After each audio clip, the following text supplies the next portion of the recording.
दोस्तों नमस्कार, जय हिंद, वंदे मातरम। जैसा कि आप लोगों की त्रैमासिक परीक्षा है, उसके लिए हम कक्षा 10वीं का सामाजिक विज्ञान का त्रैमासिक पेपर लेकर आ चुके हैं आपके लिए। एमपी बोर्ड के सभी स्टूडेंट्स को मैं बता दूं, ये आपका 75 मार्क्स का पूरा पेपर है, सेट सी है। यहाँ पर आपका पूरा मॉडल पेपर है, ये आपकी किताब पर आधारित। इसमें जितने भी क्वेश्चन बताए जाएँ सभी आपके लिए इम्पोर्टेंट साबित होंगे।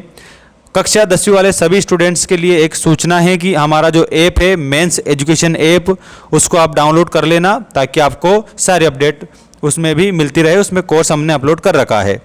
यहाँ पर आप देखिएगा, आपका जो पहला क्वेश्चन है, पहले क्वेश्चन में दिया है भारत में सर्वाधिक साक्षरता वाला राज्य है।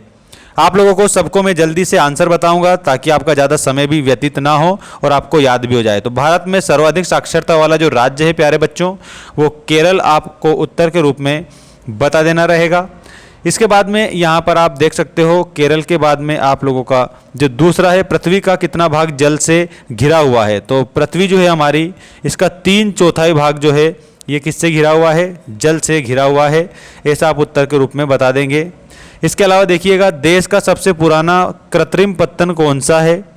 तो दोस्तों इसका जो करेक्ट आंसर है, इसके आंसर के रूप में आपको मुंबई बताना रहेगा। मुंबई ये कृत्रिम पत्तन है। कृत्रिम का मतलब होता है मानव के द्वारा निर्मित, और एक होता है प्राकृतिक, जिसको प्रकृति के माध्यम से बनाया जाता है। तो यहाँ कृत्रिम आप लोगों को उत्तर में बताना है, ठीक है।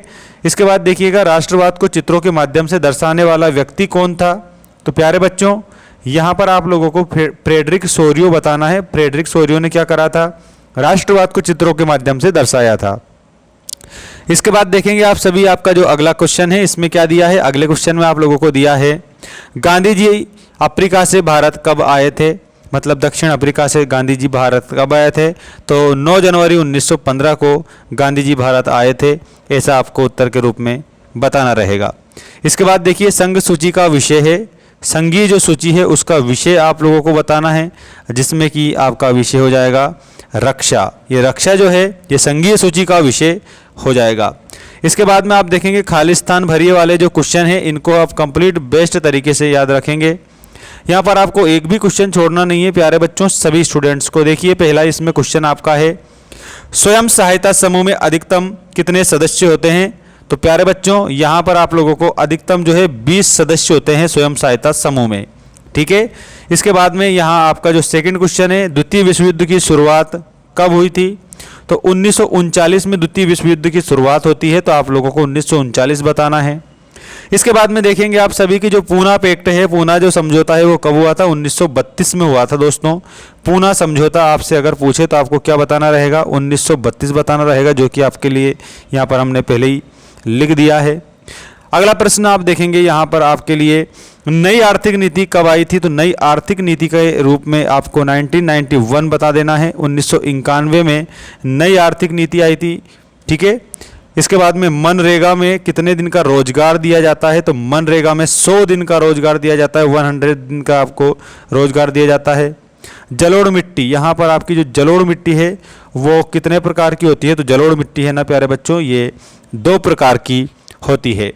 इसके बाद में हम देखेंगे नेक्स्ट जो हमारा क्वेश्चन है, सत्य असत्य लिखिए वाला, जिसमें कि आपको पहला जो क्वेश्चन है, भारत में अधिकतर नदी बेसिनों में बांध बनाए गए हैं।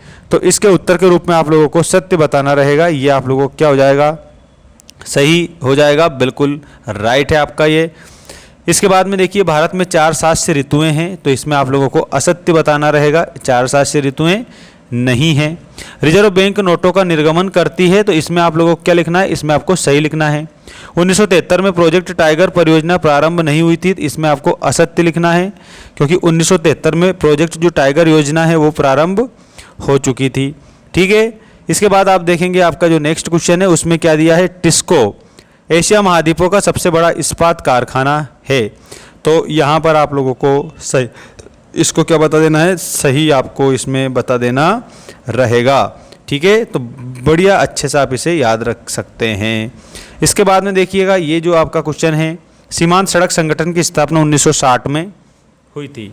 तो जो सीमांत सड़क संगठन है, इसकी स्थापना 1960 में होती है। ये आप लोगों का सही हो जाएगा। इसके बाद में देखिए प्यारे बच्चों, यहाँ पर आपकी जोड़ी आ चुकी है। इस जोड़ी को आप बढ़िया सही तरीके से कंप्लीट याद करेंगे देख सकते हैं आप जोड़ी के रूप में इंपॉर्टेंट क्वेश्चन हैं। सभी स्टूडेंट चैनल को सब्सक्राइब जरूर कर लेना, क्योंकि ऐसी अपडेट आपको और कहीं पर भी बेस्ट तरीके से नहीं मिलेगी। कॉर्न लो, इसमें मक्का पर प्रतिबंध है। ज्वार, मक्का, सोयाबीन, इसमें आप लोगों को खरीफ की फसल बताना है। हिंद स्वराज के रूप में आप लोगों को क्या बताना रहेगा, महात्मा गांधी बताना रहेगा। इसके अलावा गुलाबगिरी, जो ये आपके सामने गुलाबगिरी जो लिए लिखा हुआ है, गुलाबगिरी के आगे आपको क्या बताना है, यहाँ पर आपको ज्योतिबा फूले बताना है। भारत में वैश्वीकरण, ये भारत में वैश्वीकरण जो है इसमें आपको ऑप्शन नंबर सेकंड वाले पर जाना रहेगा, 1991। महामंदी, इसमें आपको 1929 आपको करेक्ट उत्तर के रूप में बताना रहेगा। ऐसे आप इस जोड़ी को मिलाएंगे जैसा कि मैंने आपको जोड़ी मिलाकर बताई है। इसके बाद देखेंगे आप सभी नेक्स्ट प्रश्न, और ये रहा आपका नेक्स्ट प्रश्न, जिसमें आपको एक शब्द या एक वाक्य में उत्तर दीजिए वाले क्वेश्चन बताए गए हैं। बाकी आपके सामाजिक विज्ञान के लिए जो मोस्ट इंपॉर्टेंट क्वेश्चन है, यहाँ क्वेश्चन नंबर 6 से क्वेश्चन नंबर 23 तक, क्वेश्चन नंबर 23 तक आपको हमारे एप्लीकेशन पर पूरे के पूरे सॉल्यूशन सहित मिलेंगे। हमने बेस्ट तरीके से समझाकर वहाँ पर बताया है। तो मात्र आप 199 रुपये में आपका जो सामाजिक विज्ञान का कोर्स है हमारे मेंस एजुकेशन ऐप से खरीद सकते हैं। लिंक हमने चैनल के अबाउट सेक्शन में दे रखी है, तो बिल्कुल आप ऐप को डाउनलोड कर लेना। सामाजिक विभाजनों का प्रमुख आधार क्या है, तो जाति, धर्म और लिंग, ये सामाजिक विभाजन का आधार है। इसके अलावा यहाँ पर देखिए किन्हीं दो देशों का नाम बताइए जहाँ पर मजबूत लोकतंत्र है, तो भारत और बेल्जियम, जर्मनी, यहाँ पर आप देख सकते हो मजबूत लोकतंत्र है। अगला प्रश्न है आप लोगों का, उस प्रक्रिया को क्या कहते हैं जिसमें लोग ग्रामीण क्षेत्रों से शहरों की ओर पलायन करते हैं, मतलब कि जो गांव के लोग हैं वो शहरों की ओर आते हैं, यहीं बसते हैं। उस प्रक्रिया को नगरीकरण बोला जाता है। क्या बोला जाता है, तो आपको नगरीकरण बताना है। इसके अलावा जीडीपी, ग्रॉस डोमेस्टिक प्रोडक्ट में सबसे अधिक योगदान किस क्षेत्र का है, तो ग्रॉस डोमेस्टिक प्रोडक्ट जैसे कि जीडीपी जिसको आप जानते हो, इसमें सेवा क्षेत्र का है, तृतीय क्षेत्र जिसे बोला जाता है। इसके अलावा किस देश में एकल पार्टी सिस्टम है, मतलब कि राजतंत्र है आज भी, तो ये चीन और रूस में, मतलब एक प्रकार से एक ही पार्टी वहाँ पर राज्य करती है। ठीक है, तो एकल पार्टी सिस्टम है। ऐसी जगह पर तानाशाही होना बिल्कुल आम बात है। 1860 के दशक में कानपुर में कौन सी मिल खोली गई थी, तो एल्गिन मिल खोली गई थी। आप लोगों को एल्गिन मिल उत्तर के रूप में बताना रहेगा। बाकी मिलते हैं नेक्स्ट वीडियो में। धन्यवाद, जय हिंद, वंदे मातरम।